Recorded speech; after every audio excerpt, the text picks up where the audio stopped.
everyone, and welcome to a new video. I am in a very pink mood today, so I think I'm going to make a pink dress to go with a pair of pink shoes and probably a pink hat, knowing me, and I'm going to share the whole process of making it with all of you. I'm hoping that I will have this dress done by the end of today, but I've just looked at the instructions for this pattern and I'm no longer feeling that confident. The pattern in question is this one from McCall's. It is from the 1940s and it is number 7292. I picked this up when I was in Pennsylvania because I thought the design was really interesting. It's one of those patterns where it extends off the shoulder and forms almost like a capped sleeve, but instead of being an additional sleeve piece, it's patterned into the bodice pieces. Now this is a size 14, which means it is made for a 32-inch bust and probably 34-inch hips, if I'm not mistaken. 35-inch hips. So I'm probably gonna have to let this out pretty significantly, but I shall make a mock-up and I shall see. And this is a printed pattern, so all of the seam allowance and everything is marked. Now, onto the fun stuff, the fabric I'm going to be using. So the fabric I'm using today is this cotton velveteen, and this is actually a washable velveteen. So I did wash and dry this on low, and in the future I would probably air dry it, but I just wanted to make sure that it shrunk as much as it was going to shrink before I started working with it. Now, Fabric Mart has had this fabric in stock for several months, and I've been tempted by it for several months, but I've never been able to pull the trigger because I've never had anything to actually use it for. Felt like it was too lightweight for a coat, it was going to be too frustrating to work with for a historical project, and I wasn't really sure if I'd wear a dress made out of it. But then I bought these shoes.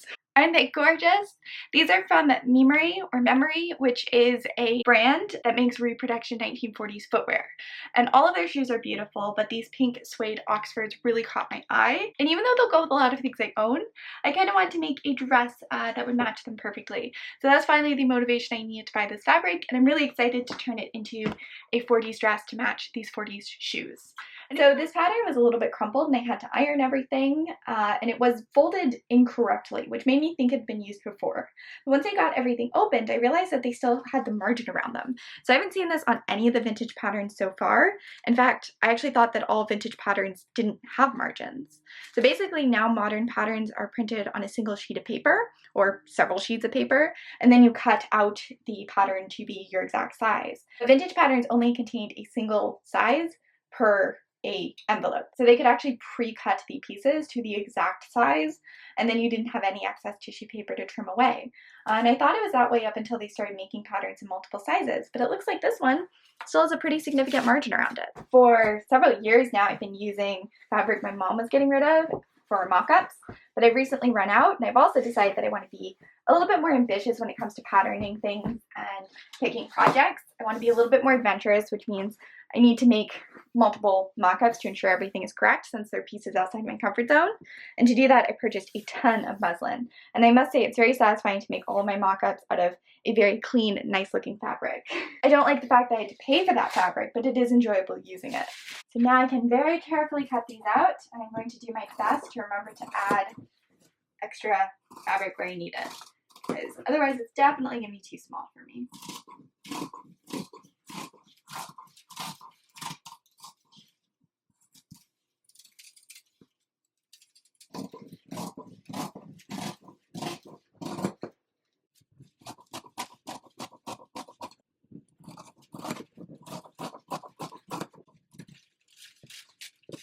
Alright, well I just screwed that up. I totally trimmed off the seam allowance I was going to add. As long as I remember on all the other pieces, it should be fine. Alright, so while I cut these out, I can give you some wonderful life updates. So I basically spent the first half of November in a constant state of anxiety. Found out a couple weeks ago that my mom needed knee surgery. And the thing about knee surgery is that you can't really drive, especially when it's your right knee, which meant that I had to get my driver's license. And that's not a big deal for 99.99% of people, but not for me. I'm actually okay driving the vehicle in environments that I'm familiar with, but I just don't really trust myself to drive a vehicle. I don't trust other people to drive vehicles, and I just don't like the whole process of driving. So I've been driving with supervision with my permit for about 2 years. So the one thing that I felt like I was still having a lot of problems with was parallel parking. So I decided I would take a class with an instructor, and his words were, and I quote, "Parallel parking is the least of your worries." And then there was this big long list of things that make me a terrible driver. And then we find out that it is a 6-week wait, at least, for any of the driving tests in the 50-mile area surrounding our house. So we ended up booking my test in Westchester, which is about 2 hours from where I live. We're getting closer to test site and it's just getting worse and worse. Like, it's such a crowded area. It's not like full-on city, but the streets are a lot more narrow than I'm used to. The streets are definitely busy. There are people parallel parked on both sides of the street.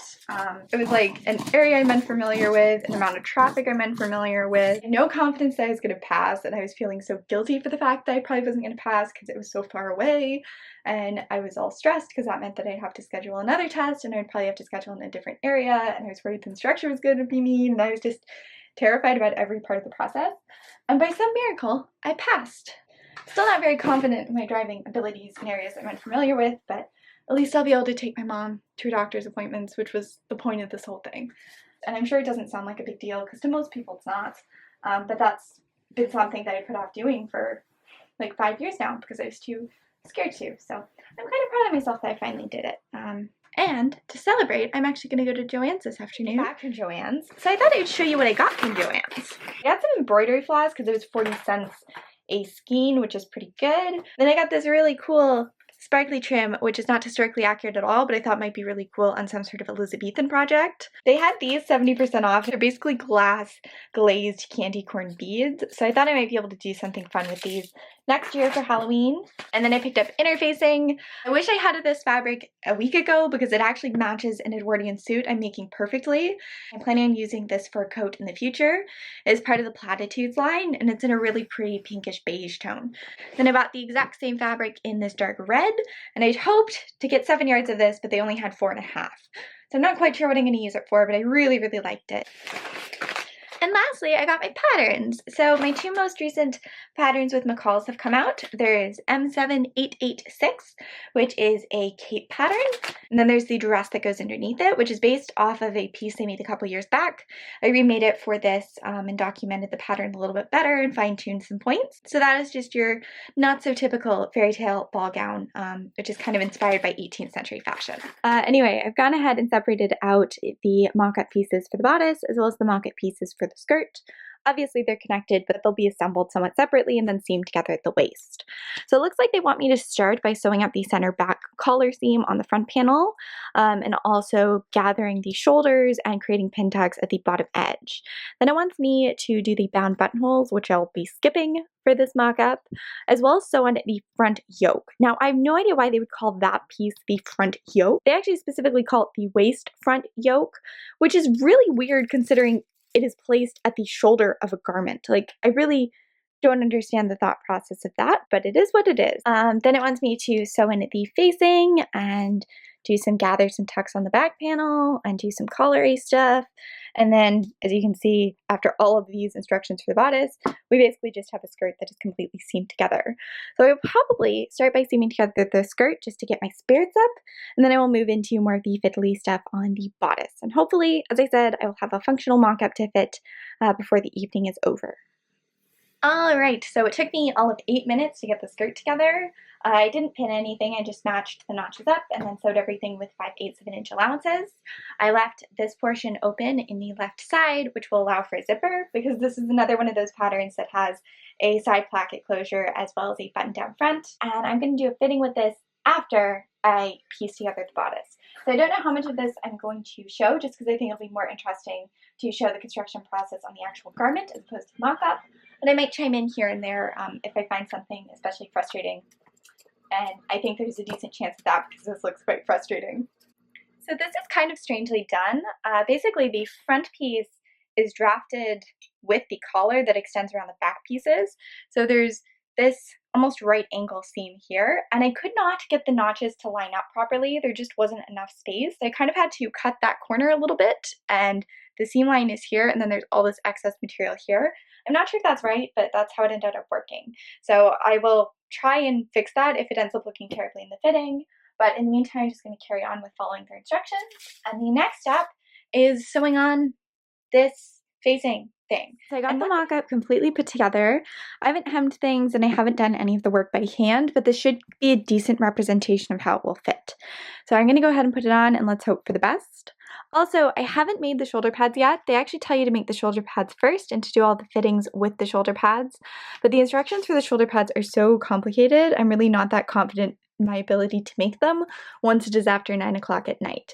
So I just have some store-bought Coat shoulder pads in there as a placeholder, and I'm going to fit the dress with that, and then I can make my own later on. So this is a lot more successful than I was originally expecting it to be. It's not super flattering since it's actually a little short-waisted on me, and I also obviously need to cinch it in with a belt, but it fits pretty nicely over my hips. It fits pretty nicely in the bust too. So I don't think I'm actually going to have to make major alterations to this. I'm just going to have to kind of lower some seam allowance and add some seam allowance and so on and so forth. But I'm pretty pleased with this overall, and now I'm really excited to make the real thing. So I think I'm going to mark the necessary alterations onto the pattern itself, and then I can go ahead and cut this out of velvet. Now I have decided, since the velvet is a little bit bulky, that I don't want to do too much additional finishing on the seams. And since it is a velveteen, I'm probably not going to be machine washing this. I'm probably going to be washing this by hand, even though it is a machine washable fabric.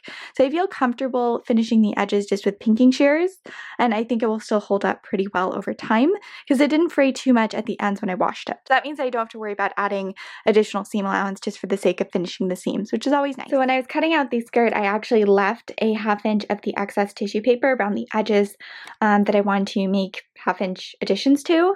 So I just had to trim away the tissue near the top since the waist fit me okay without any additions, and it should flare out nicely over my hips. So that was really easy. The only thing where I have to be cautious and on top of actually adding additional seam allowance is at the waist, because it was a little bit short-waisted on me. So now I think I'm going to get my velveteen out and I'm going to start cutting this out, and I really, really hope it goes well because I really, I'd like to have this dress ticked off my list of things to make for this month, and I'd also just like to have this dress in general because I think it's going to be really sweet once it's done. So I officially got everything except for the pieces required to make the shoulder pads cut out, and that killed my wrist. Cutting through 2 layers of this fabric, which is quite thick, with pinking shears is miserable, but it's done, and it's about 9:30. I think, well, I'm not too tired. I'm going to try and get the skirt mostly sewn together. I have a feeling that sewing this fabric is going to be a pain. It's going to be a bit like sewing velvet, so it's going to be prone to shifting. So any work I can get done on it tonight is work that I don't have to do tomorrow, which will probably make me feel a little bit better tomorrow. So I think I'm going to get those pieces pinned together and stitched, and that means I guess I also have to make some bobbins. Okay, I'm going to have to dig around for some matching thread for this, and then I can get the skirt pieces seamed together. So it is now the next morning. My neighbors are mowing their lawn, so if you hear a lot of background noise, that's what that is. But I just wanted to update you on the shoulder pad situation. So I decided this would be my first order of business this morning, and they were actually much easier to put together than I was expecting. So they have instructions here for the shoulder pads and instructions here, and I just found them really intimidating looking, so I was expecting this to be really, really difficult.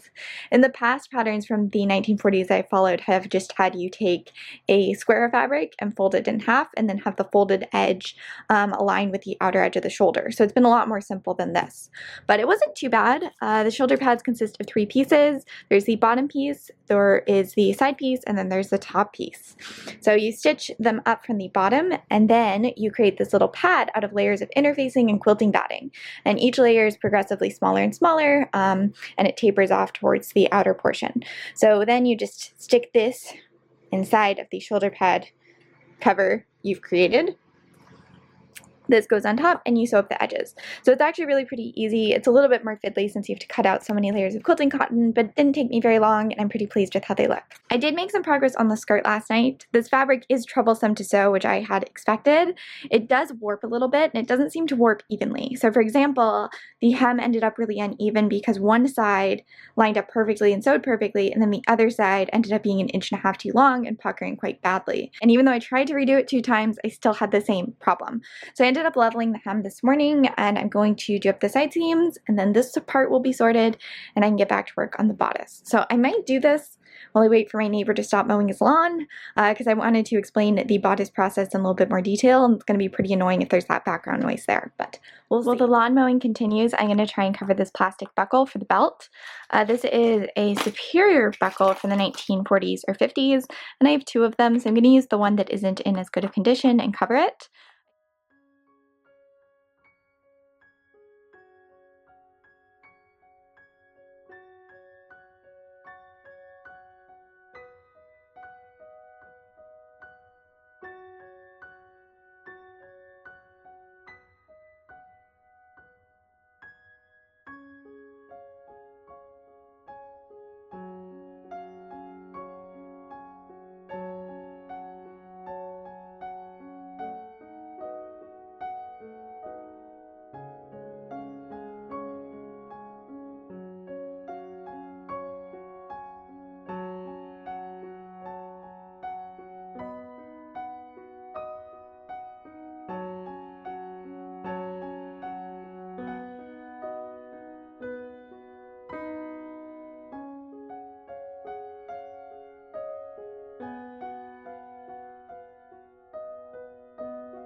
So this is the point I'm at with this project now.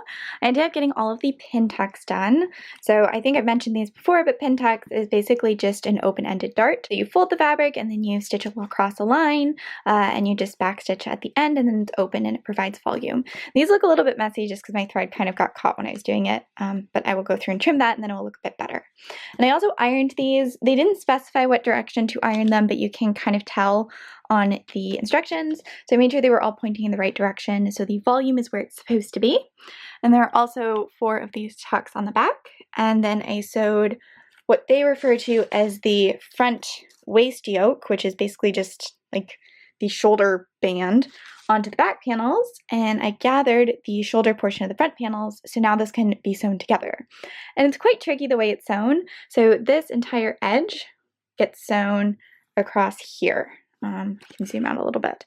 So it's kind of a weird way to join the pieces together, but hopefully it will go smoothly.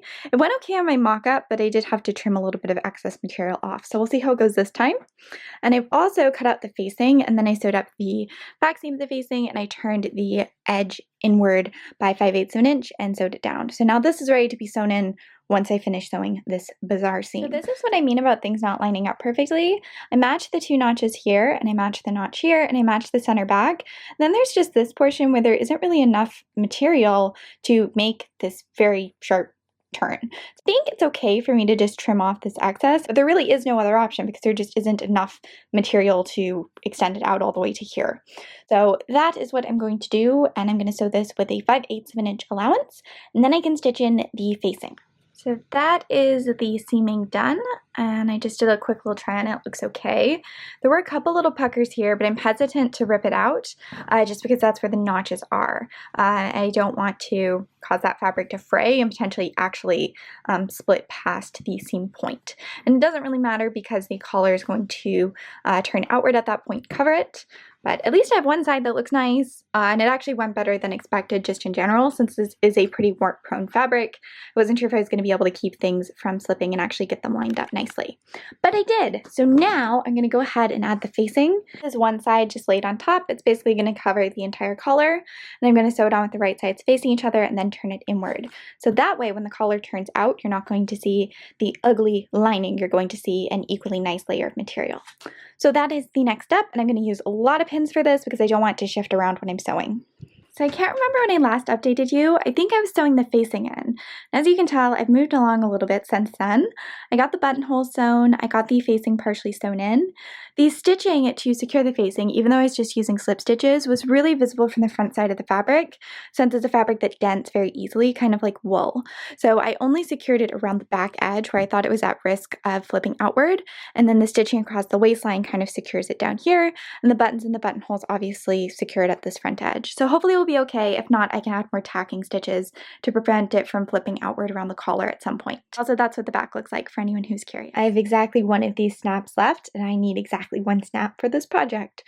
And I'm going to find this more satisfying than I probably should. I just want to put a snap here to keep this closed because they had the buttonholes placed pretty far over. So without this here, it kind of flaps open and then the collar warps out of shape.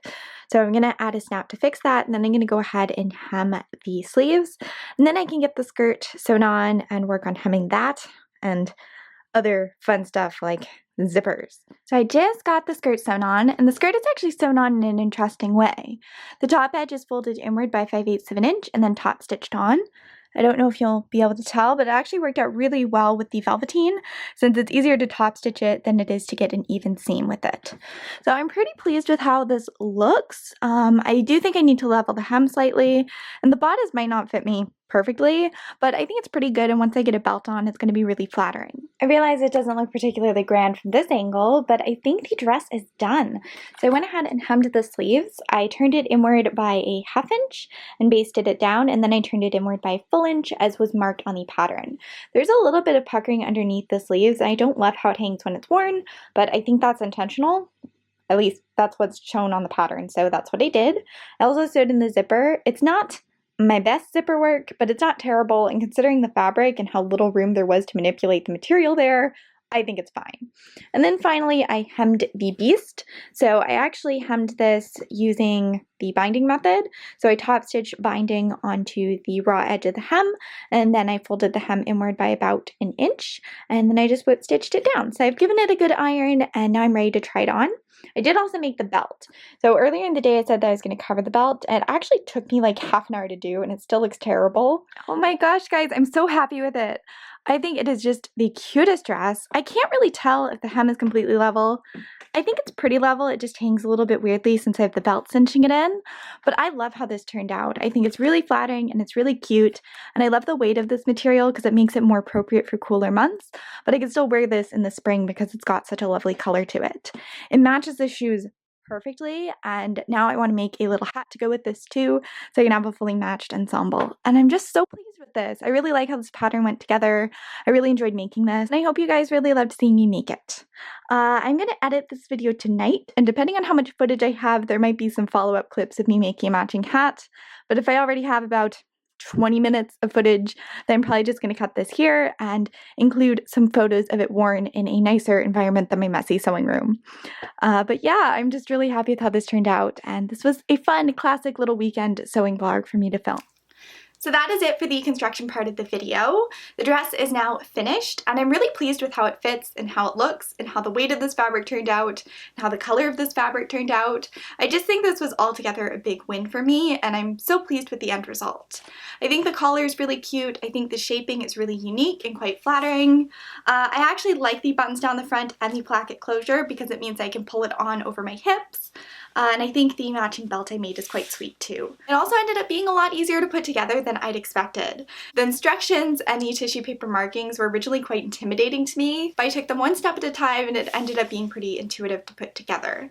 So I'm really thrilled with the end result, and I'm really thrilled that I got a chance to share it with all of you. If you enjoyed this video, then giving it a like and a comment really helps me out. And if you want to see more videos like this, then please feel free to subscribe. I'd appreciate that too. And speaking of appreciating, I just want to give a special shout out to my top tier patrons, who are Jordan Carpenter, Heidi Nizer, Jennifer Pingleton, Tabitha Langston, Dot Cosplay, Mo Quintana, Rachel Bishop, and Sharon Cyrith. I really appreciate your ongoing support, and I appreciate everyone's support over on Patreon. There'll be a whole bunch of names on screen of people who are kind enough to donate and support me. I don't know when this video is going up, if it's before Thanksgiving or after Thanksgiving, but I know it is sometime in the realm of Thanksgiving. So I just wanted to say how much I appreciate the support I've gotten this year in general. I wasn't even sure if I was going to be making YouTube videos this year. So to have gotten so much support on all of the content that I've been putting out there and to see that you guys are enjoying it as much as I am, it's really meant a lot. And you guys mean a lot. So thank you so much if you've taken the time to watch this, or leave a like, or leave a comment, or even contribute to me over on Patreon. And it contributes to me continuing to do this. So thanks again, and I will talk to all of you very soon.